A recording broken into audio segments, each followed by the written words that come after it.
Nesta manhã, a minha palavra para vocês é o que Deus quer de você. Quero começar dizendo assim: não é você que decide o que Deus quer de você. É Ele que decide o que Ele quer de você. Por isso que Provérbios capítulo 19, versículo 21 diz assim: as pessoas fazem muitos planos, mas quem decide é Deus, o Senhor. Eu gosto de fazer planos. E se eu for olhar na minha vida, digo para vocês com certeza de que a maioria dos planos que eu fiz não funcionou. Não funcionou. A maioria não funcionou. Mas aqueles planos que eu fiz, apontados por Deus, na direção de Deus, na visão de Deus, esses planos foram perfeitamente concretizados e exuberantes na vida. Hoje eu quero chamar sua atenção para um dos personagens icônicos do Velho Testamento, que é Moisés. E quando eu pergunto o que Deus quis de Moisés, eu ressoo essa pergunta dizendo o que ele quer de você. Vocês conhecem muito bem a história de Moisés. Lá estava ele fugido do Egito depois de ter matado um egípcio porque estava brigando com um judeu, e vocês sabem que Moisés era de origem judia. E ele foge para um descampado bem longe, ali encontra um pessoal bacana, uma mulher muito linda com quem se casa, e ele passa a cuidar das ovelhas do seu sogro. E a história nos diz que um belo dia ele pegou as ovelhas e saiu pelo campo procurando uma pastagem mais suculenta para as suas ovelhas, e ele foi parar próximo do Monte Horebe, que na verdade é o Monte Sinai, e ali ele estava. Isso está registrado em Êxodo capítulo 3, e eu leio agora o versículo 4 para vocês, que diz assim: quando o Senhor Deus viu que Moisés estava chegando mais perto para ver melhor, ver melhor o quê? Não me perguntem como é que era, não me perguntem, eu já vi algumas fotos imaginadas por artistas, mas a verdade é que era um arbusto, uma pequena árvore que pegava fogo. Mas a questão é que ela pegava fogo, mas não pegava fogo. Entenderam? Não? Eu também não. Nós não sabemos por que ela não queimava. E Moisés ficou impressionado com aquilo.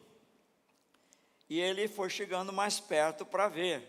Curioso como todo ser humano, o que está acontecendo com isso aqui? O que é isso? E ele foi chegando perto.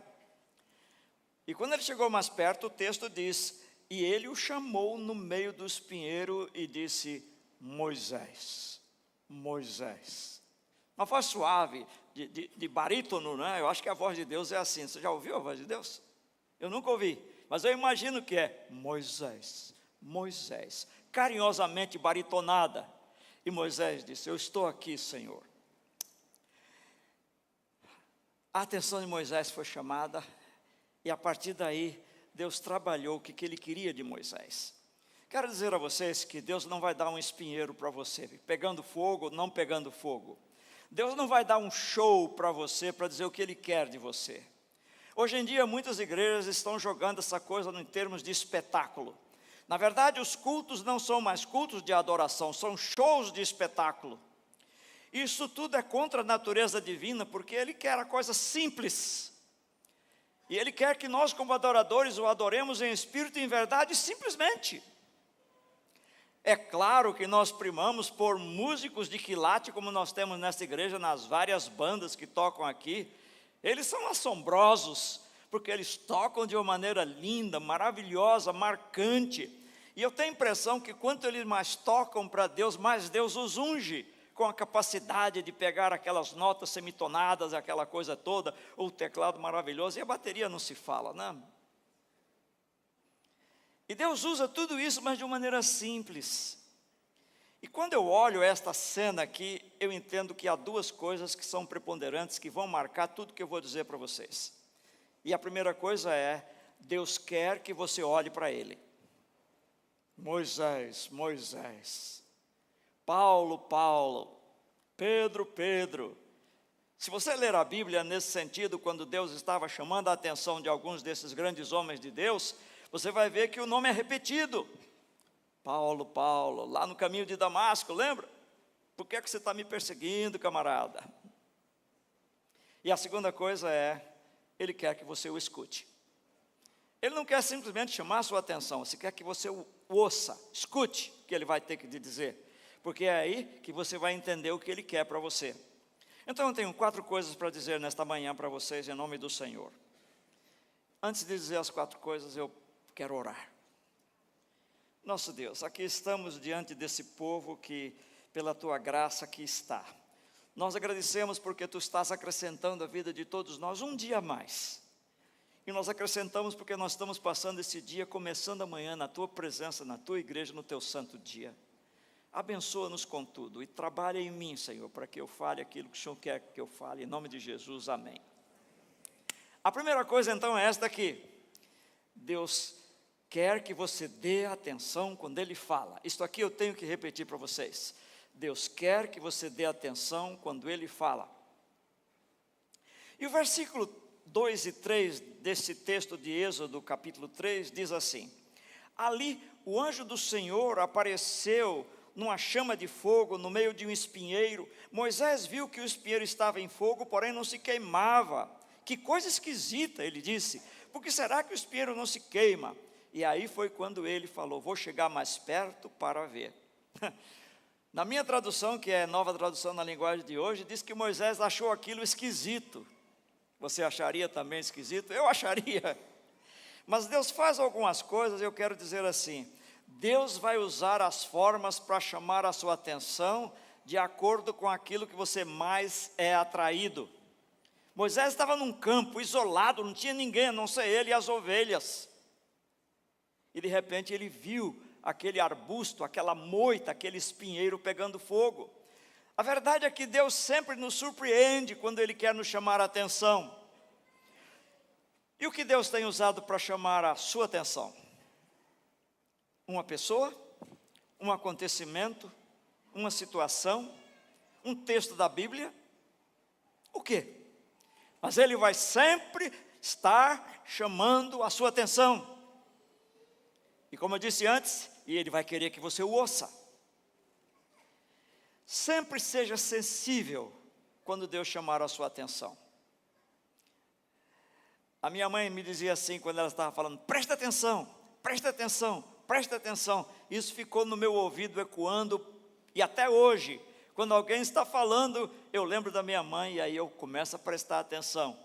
E na minha segunda profissão, que é a psicologia, eu tenho que sentar e ficar olhando para o olho da pessoa, prestando atenção nos gestos dela, nas posições dela, nas falas dela, no tom de voz dela, na gesticulação do braço e tudo mais.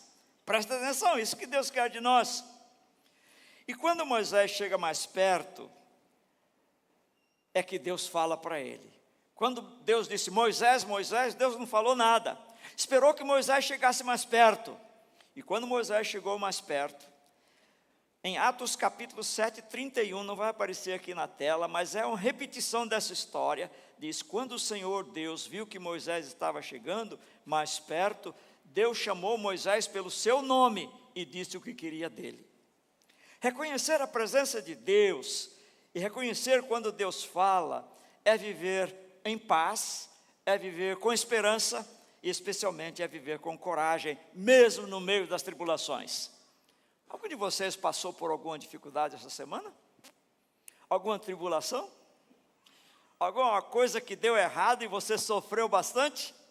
Pois é, nessa hora Deus chama, porque muitas vezes Ele usa esse tipo de coisa para chamar a sua atenção. Fique esperto, fique atento, olho no olho. Provérbios 16, 20 nos ensina isso aí. Diz assim: quem presta atenção no que lhe ensinam, terá sucesso, mas quem confia no Senhor, será feliz. Será feliz. Deus não se ausenta nos nossos desertos. Deus não nos abandona nas nossas tribulações, mas Ele as usa para chamar a nossa atenção, para dizer para cada um de nós o que Ele quer que nós façamos. Queridos, eu cheguei à conclusão que não existe ninguém perdido neste mundo. Nós nos perdemos, mas não estamos perdidos porque Deus sabe onde está. Ele é o nosso GPS. E Ele é quem indica o nosso caminho. Ele é quem indica para onde nós devemos ir. E simplesmente nós devemos ouvir, e não somente ouvir, mas ouvir, termine a minha frase, ouvir e, pode falar, obedecer. Não somente ouvir, mas ouvir e obedecer. Ele mais se revela nessas horas. E celebrar a presença de Deus é enxergar os milagres que Deus quer fazer mesmo nos momentos de aperto da vida. Talvez você esteja pensando num boleto que tem que pagar amanhã e de repente a conta lá do banco não dá para cobrir o que você precisa pagar amanhã. Talvez você comece a estar sentindo mal, imaginando que vai chegar uma doença para você. Não importa. Não importa qual vai ser a sua situação. No seu deserto, Deus está com você. Ele está presente, chamando a sua atenção, porque Ele quer que você faça alguma coisa. Então, mesmo sem saber, confie. Mesmo sem ver, siga. Porque o céu vai estar sempre ao seu favor.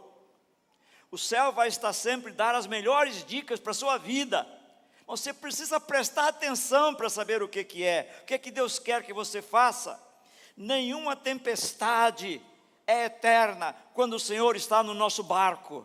Nenhuma tempestade. Quando o Senhor está no nosso barco, mesmo que as ondas estejam enormes, nós sabemos que vamos chegar num porto seguro, como aconteceu com Paulo no fim da vida dele. Estão lembrados? Esses exemplos que Deus nos dá, muitas vezes são formas dele chamar a nossa atenção, porque Ele guia, Ele protege, Ele fortalece, Ele nunca abandona, com Ele nenhum caminho é incerto. Então viva este dia com fé, e sabendo que o Deus que sustenta você está presente, e isso muda tudo da nossa perspectiva. Ele quer que você preste atenção no que Ele fala. Por isso que o salmista, no Salmo 81, versículo 13, diz assim: como eu gostaria que o meu povo me ouvisse, que o povo de Israel me obedecesse. Como eu gostaria que o meu povo me ouvisse, que o povo de Israel me obedecesse. Então Deus nos fala através de várias significâncias, e a primeira delas é, Deus nos fala através desta palavra, da Bíblia. Presta atenção que a Bíblia diz. Mas espera aí, como está a sua Bíblia? Onde está a sua Bíblia? É uma boa pergunta? Qual é a curiosidade dele querendo saber onde está a minha Bíblia? Porque se você sabe onde está a sua Bíblia, já é um bom sinal. Você sabe onde ela está e você pode usá-la. Porque há muita gente que vem para a igreja, mas não sabe onde está a Bíblia. Ela está empoeirada, né? Como aquela história que o pastor chegou na casa de uma senhora e perguntou: você sabe o que está na sua Bíblia? Ela disse: eu sei sim, está o meu pente, está a minha tesoura. Tá. Deus nos fala através da sua palavra. E nós precisamos estar atentos ao que a palavra dele nos diz. Na próxima semana eu estarei dirigindo um evento para 250 pastores no sítio Tupi, antigo. Hoje em dia é acampamento Batista Capixaba. O pastor José Valandro Júnior, que é o líder da nossa igreja, ele vai estar lá na sexta-feira e no sábado. Vários pastores de vários lugares vão estar falando para 250 pastores. É um evento que eu dirijo. Quando eu estava terminando de ler o Velho Testamento esta semana, no livro de Malaquias, o capítulo 12 me chamou a atenção, e quando eu vi aquilo ali, eu estava muito especialmente preparando a maneira como eu iria encerrar aquela solenidade no sábado de manhã. E eu estava pedindo a Deus que me desse uma direção de como é que eu vou encerrar aquilo ali, fazendo um momento especial com aqueles 250 pastores. E hoje de manhã, quando eu estava lendo a minha Bíblia, em Malaquias capítulo 2, eu encontrei exatamente aquilo que eu preciso, pessoal. É assim que Deus faz. Se Ele faz para esse pobre coitado aqui, imagine para vocês.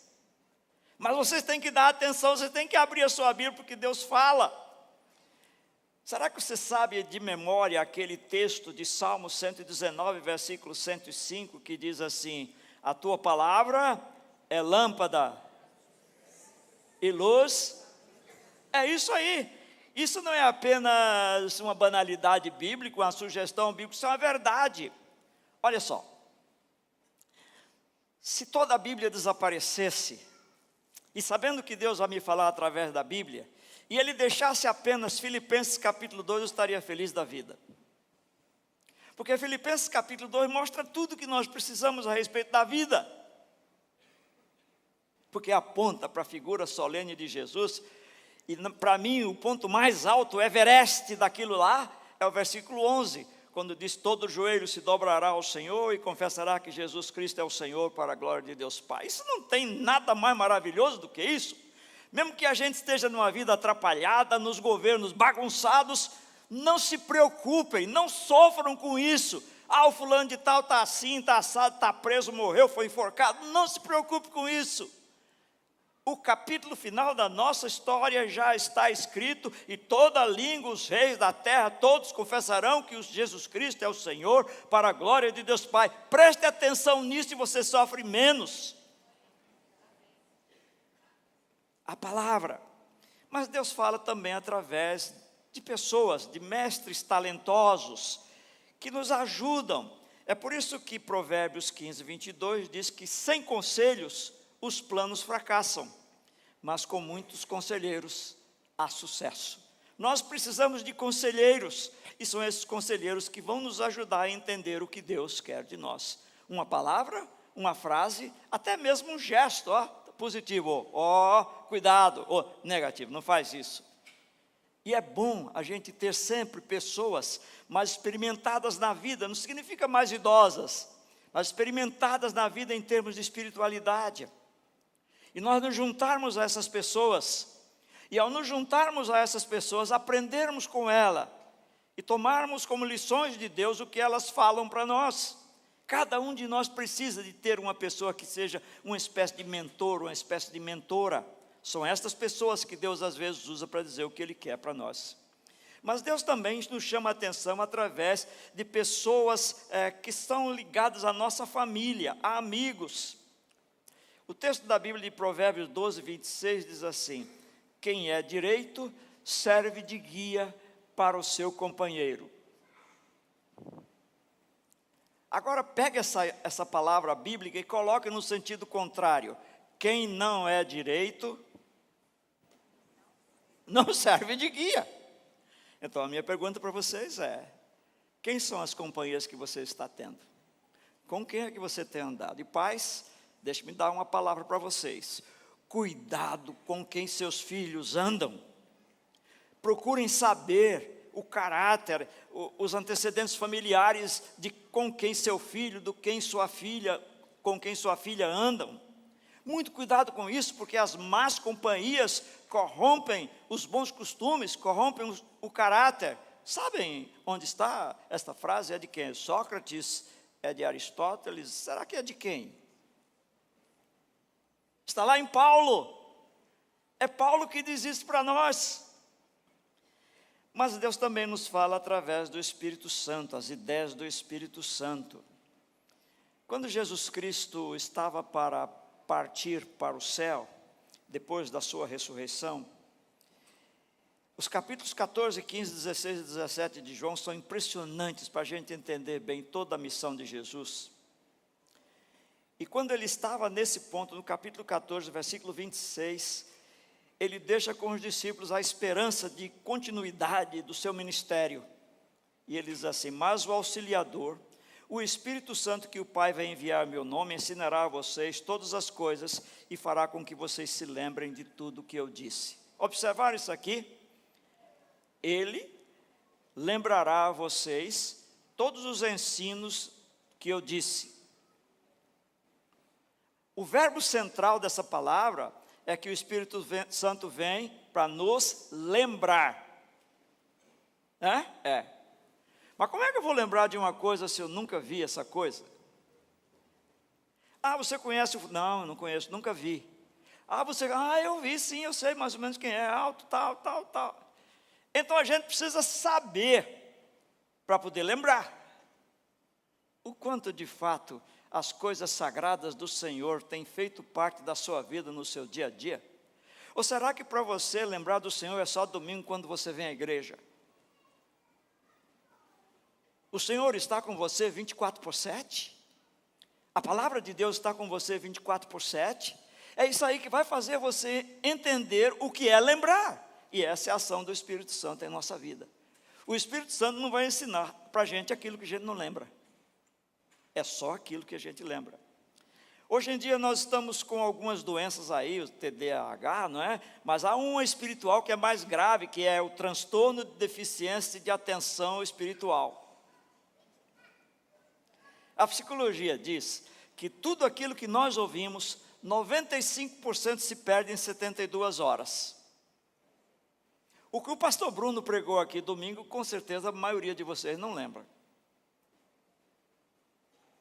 Por isso que a gente tem o que eu chamo de redundância pedagógica. A gente fala, aparece na tela. Não sei se está aparecendo tudo certinho aí, que às vezes dá umas confusõezinhas aqui no meu esboço. A culpa é minha.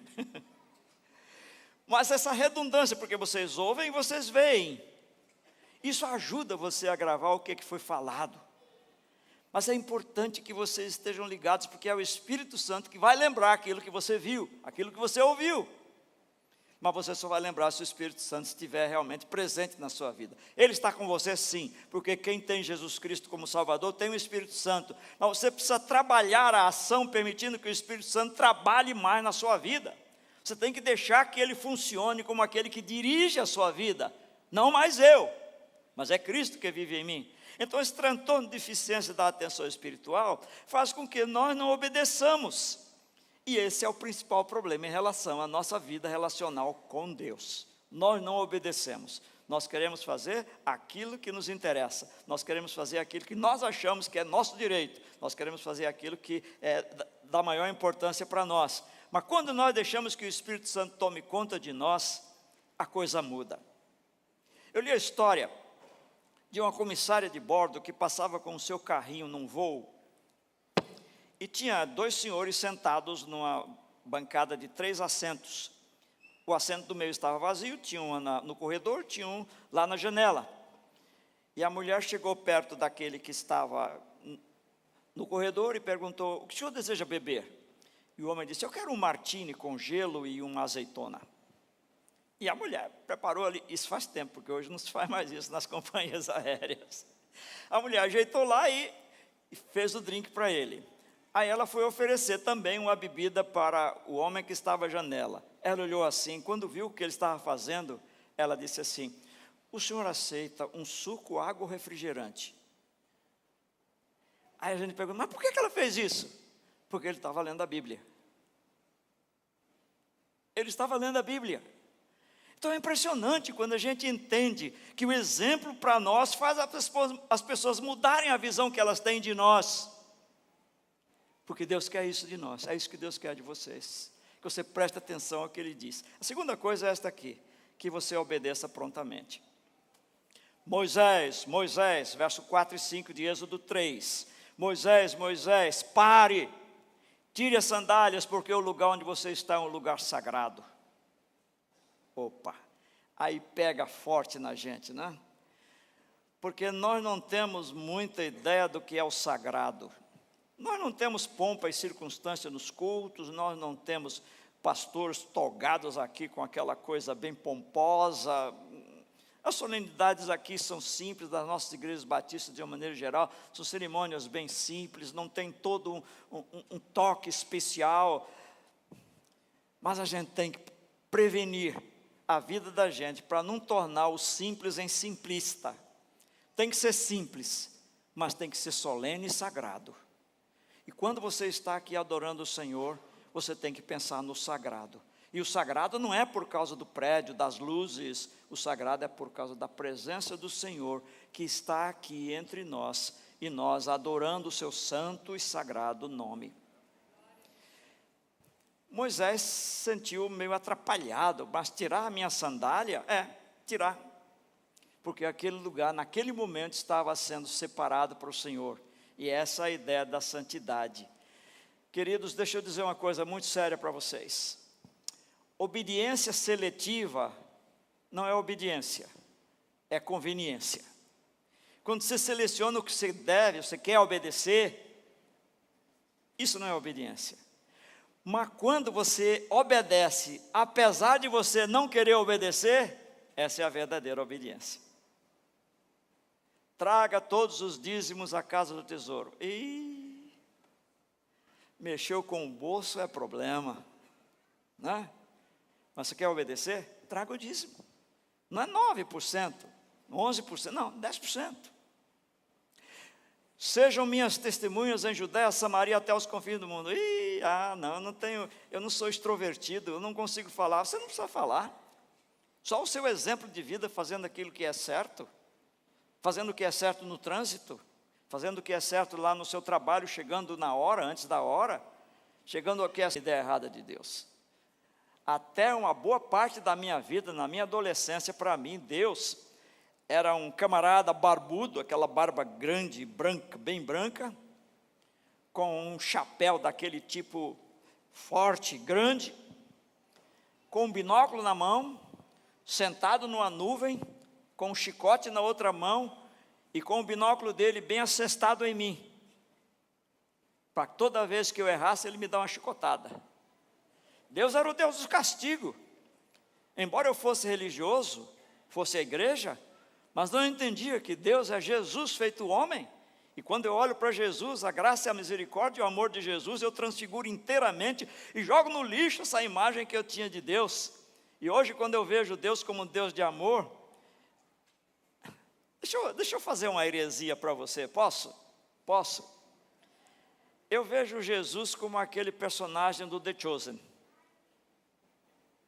Alegre, brincalhão, mas firme, sério, compenetrado e comprometido com a missão que Deus deu para ele. Eu tenho que ver Deus como uma pessoa que ri para mim, como uma pessoa que diz, esse é meu filho, esse é meu filhão. E vocês sabem que é isso que eu estou sentindo aqui agora, quando eu estou cumprindo a minha missão, daquilo que Deus disse que queria de mim hoje de manhã. Ele está batendo aqui no meu ombro, dizendo, ei meu filhão, vá adiante que esse povo precisa ouvir isso que eu quero dizer para eles. Algumas promessas que são incríveis. Sabe, a Bíblia diz, os comentaristas dizem que a Bíblia tem cerca de 7.000 promessas, mas nós não pegamos nem 1% delas. Uma das promessas mais lindas da Bíblia, nesse particular aqui, está em Provérbios, capítulo 19, que diz assim, quem obedece às leis de Deus vive mais, mas quem despreza os seus mandamentos morrerá. Morrerá. É por isso que quando Deus se apresentou a Moisés e o chamou pelo nome, ele mostrou a carteira de identidade dele. E a carteira de identidade dele para Moisés foi altamente significante, porque os grandes precursores do mundo, são os grandes pais da nossa fé, foram citados por Deus. E Deus disse em Êxodo capítulo 3, versículo 6 assim, eu sou o Deus dos seus antepassados, o Deus de Abraão, Deus de Isaac e o Deus de Jacó. Ali estava a identidade de Deus. E é esse Deus que nós temos que ouvir. É esse Deus para quem nós precisamos prestar atenção e obedecer aquilo que Ele diz para nós. O próprio Senhor recomenda isso para nós, até como uma forma de lamentação. E essa lamentação está em Deuteronômio, capítulo 5, versículo 29, quando o Senhor diz assim, como seria bom se eles sempre pensassem assim e me respeitassem, e sempre obedecessem a todos os meus mandamentos, assim tudo daria certo para eles e para os seus descendentes para sempre. Como seria bom se eles fizessem isso comigo, como seria bom se eles me obedecessem. Nós temos que entender o caráter de Deus para poder prestar atenção no que Ele fala e obedecer. Eu li a história de um homem chamado Christian Harter, que foi governador do estado do Massachusetts, lá no nordeste americano, em que ele estava em campanha de reeleição, e um dia na sua agenda pesada, sem tempo para almoçar, ele entrou numa igreja, e faminto viu que aquela igreja estava num momento de confraternização, e havia comes e bebes ali, né? Mais come do que bebes.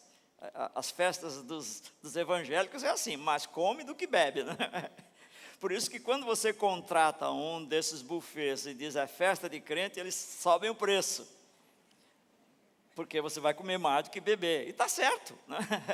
Beber água de coco, água mineral, ou tomar um suco Tudo isso faz parte. Então, ele entrou naquela igreja, e quando ele viu, tinha uma mulher servindo aquelas coxas de frango bonitas, bem preparadas, e ele entrou na fila para pegar um daqueles lá, né? E quando chegou, ele diz assim: desculpem, senhora, você se importaria se eu pegasse umas 3 dessas coxinhas? A mulher olha para ele e diz: sinto muito, mas eu fui instruída em só oferecer uma para cada pessoa. E embora aquele homem fosse um homem simples, não era orgulhoso, ele estava muito faminto. E então ele tenta botar um pouquinho de peso na sua conversa. Ele diz assim: a senhora sabe quem eu sou? Eu sou o governador desse estado. A mulher tomou um susto, mas olhou para ele, se refez e disse: e o senhor sabe quem eu sou? Ele olhou para ela e ela emendou em seguida: eu sou a mulher encarregada de servir o frango para as pessoas, e é um frango por pessoa.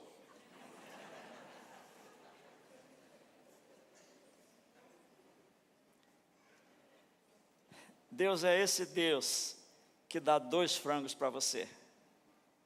Sabe, é um dos versículos que eu amo do meu coração, assim, tremendamente, é no Salmo 23, quando diz: e o meu cálice. Quando Deus estiver falando para você, ouça, porque vem transbordamento, vem coisa boa para a sua vida. Terceira coisa que eu quero dizer a vocês: que você enxergue, Deus quer que você enxergue o mundo com os olhos dele. Como é que Deus enxerga o mundo? Primeira coisa, Deus não enxerga o mundo com divisões de cor, de social, financeira, política. Há uma coisa que eu gostaria que Deus fizesse, né? Mas infelizmente Ele diz que é para tudo, Ele não diz sem exceção. Eu gostaria que o camarada que fica aqui todo domingo fosse rubro-negro, mas ele não é. Ele é um tricolor. A gente olha para ele assim, tem pena, puxa vida, tá bom. Ele nunca vai usar o manto sagrado, né? Infelizmente. Mas uma coisa é boa, ele vai usar o manto de Deus quando ele chegar, porque este homem que fica aqui é um homem ungido, não é?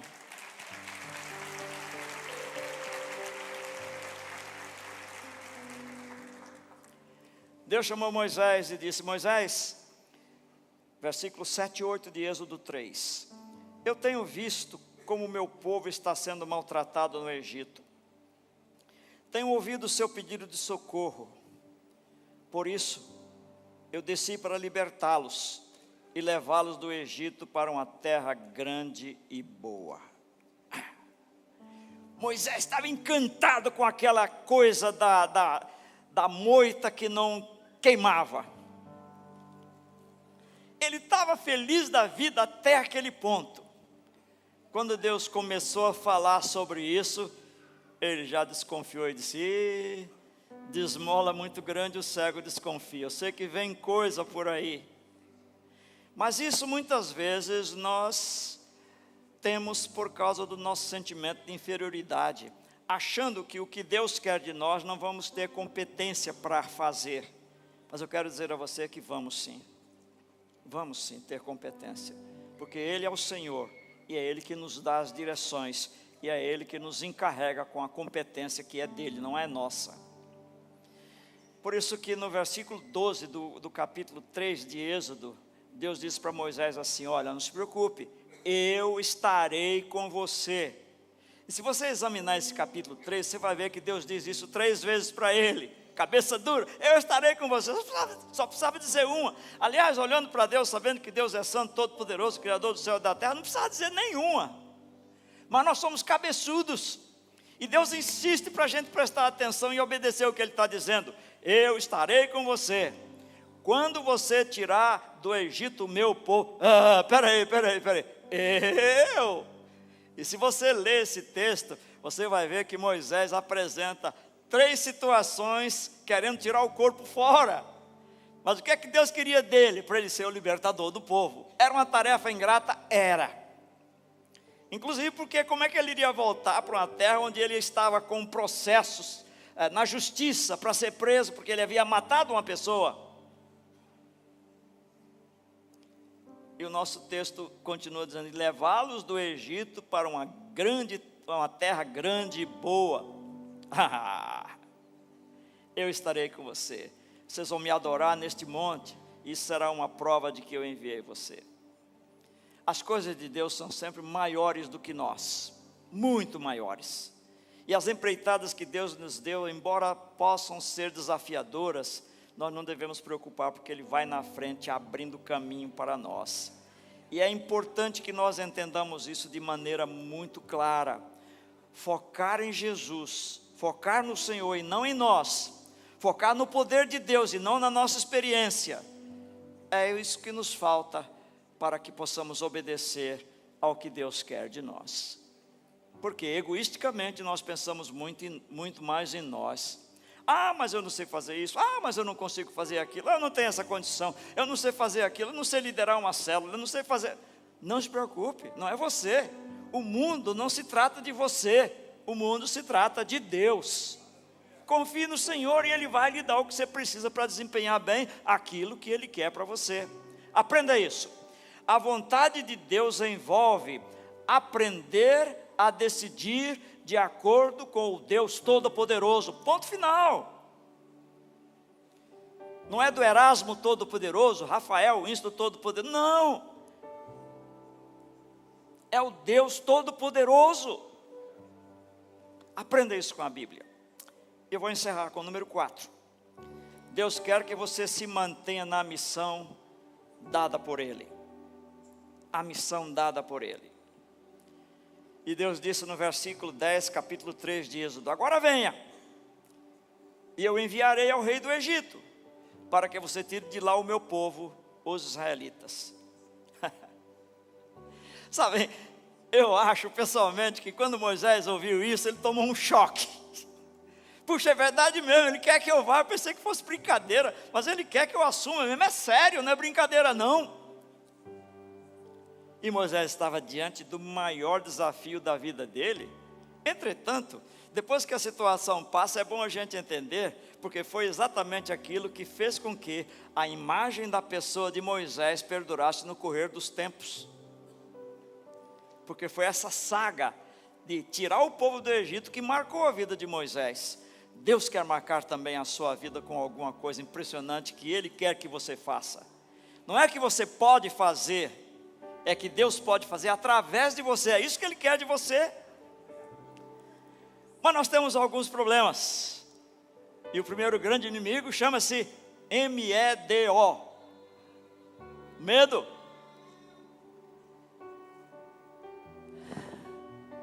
O medo é alguma coisa muito boa que Deus nos deu, porque Ele é preventivo. Não é preventivo.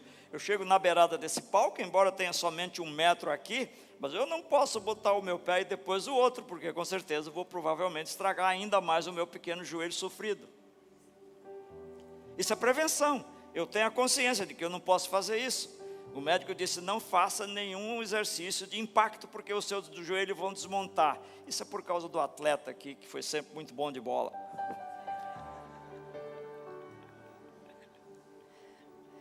Mas o medo é quem nos paralisa.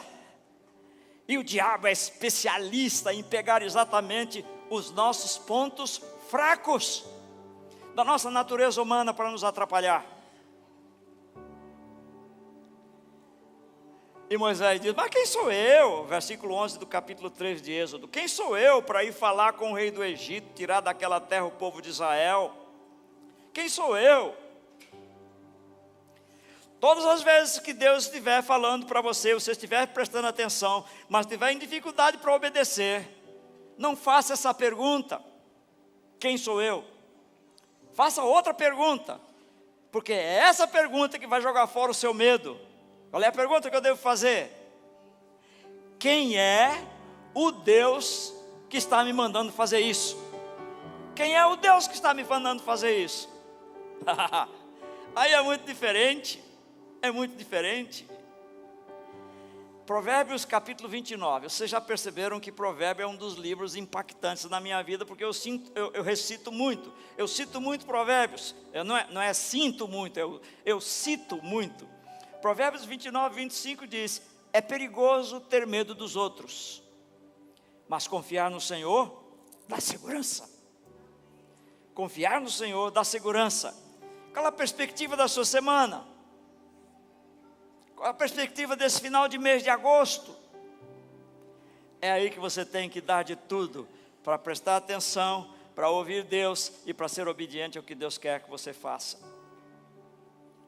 Mas nós precisamos então desenvolver uma grande certeza, que é a presença de Deus. Versículo 12: eu estarei com você. Provérbios 3:6 diz: lembre-se de Deus em tudo que você fizer, e Ele lhe mostrará o caminho certo. Lembre-se de Deus. E esse desafio nos leva também a pensar nos relacionamentos saudáveis. Porque Moisés diz: como é que eu vou chegar lá? Porque eu tenho muitos inimigos lá, como é que vai ser? Os versículos 13 e 14 de Êxodo capítulo 3 diz assim: quando eu for falar com os israelitas e lhe disser: o Deus dos antepassados me enviou a vocês, eles vão me perguntar: qual é o nome dele? Aí o que eu digo? Aí vem aquela frase famosa, Deus dizendo para ele: você pega o seu crachá e diz: eu sou Moisés. Não foi isso, né? Ou então você pega o seu Rolex e diz assim: ó, eu sou o dono desse Rolex. Ó, tá vendo aquele Jaguar ali, branquinho, perolizado? Eu sou o dono daquele. Nada disso, tinha nada a ver com Moisés. O que é que eu digo?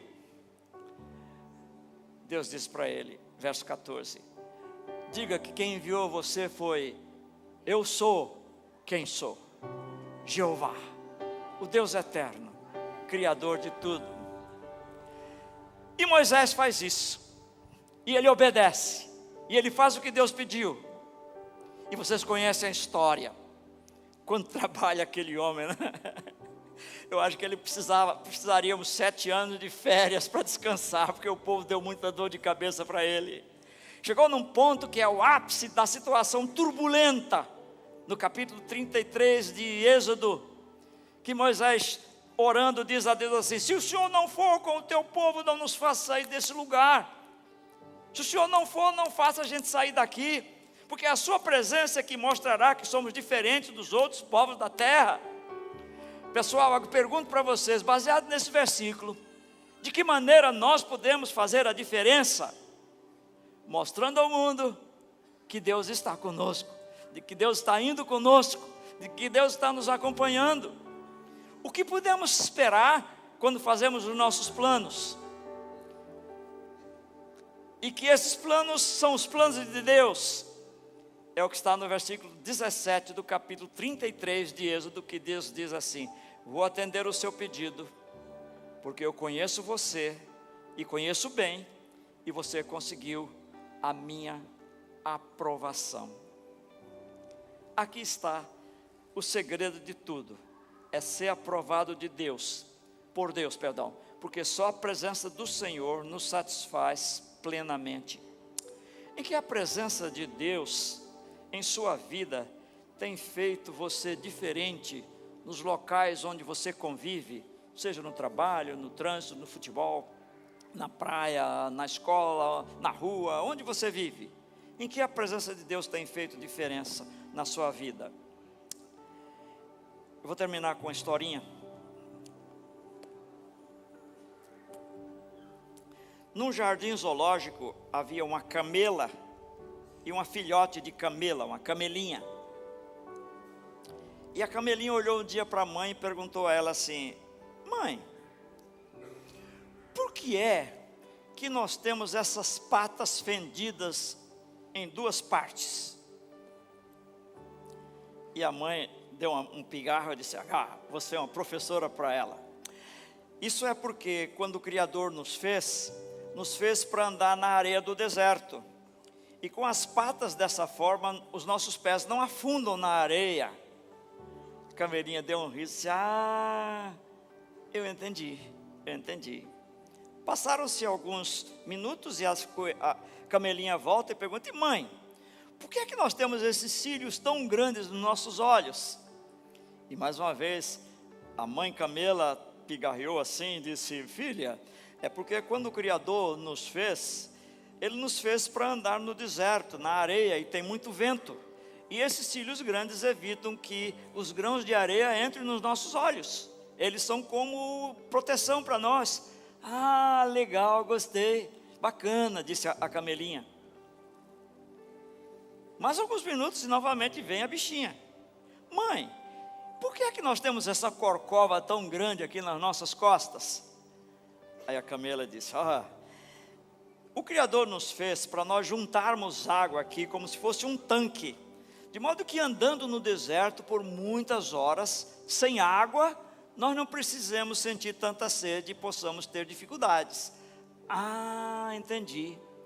E ela saiu assim, deu 2 passos, de repente ela voltou. Disse, mãe, se Deus nos deu patas assim para a gente andar na areia do deserto, se Deus nos deu cílios assim para nós andarmos na areia do deserto e o vento não fazer com que grãos de areia entrem nos nossos olhos, se Deus nos deu essa corcova para a gente poder andar bastante sem sentir água, o que é que nós estamos fazendo aqui nesse jardim zoológico?